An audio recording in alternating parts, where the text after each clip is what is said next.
আমি প্রতিদিন একবার হলে কথা বলি, আমার জিন্দগির সবচেয়ে বড় আফসোস ওইটা যে 16 বছর, 18 বছরের, 14 বছরের এত অল্প বয়সী মুসলমানের ছেলে মেয়ে খোদার 365 দিন আপন ঘরেই ঘুমায়, বাবা মা জীবিত, অথচ 365 দিনে খোদার একটা বছরে কোনোদিন ফজরের নামাজ পড়ে না।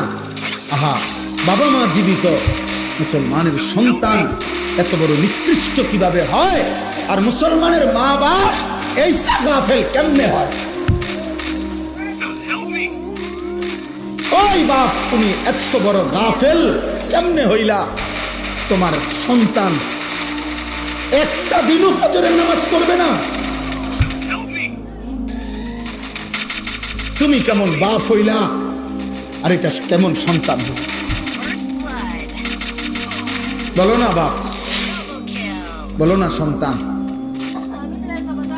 নওজোয়ান বলো না ভাইয়া, এই কিশোর নওজোয়ান ছেলেরা, এই বন্ধুর কথা বলো, জবাব দাও।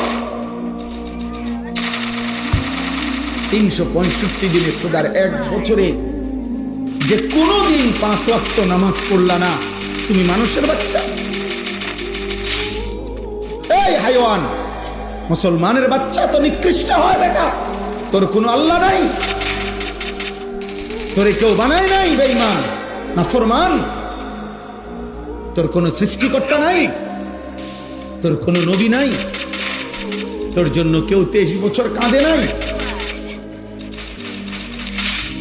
তোর কোনো ধর্ম নাই বাপ, তোর কোনো কিতাব নাই, তোমাকে কোথাও ফিরতে হবে না? কি ভাবছেন জিন্দিগি মানে কি?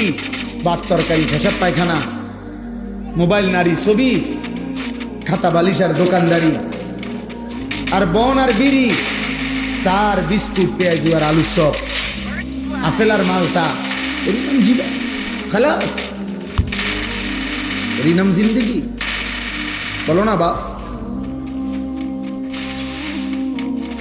এজন্য অভিভাবক হিসাবে আপনারা প্রত্যেকের কাছে আমার অনুরোধ, আপনারা যারা স্ত্রীর স্বামী, আপনারা যারা সন্তানের বাবা,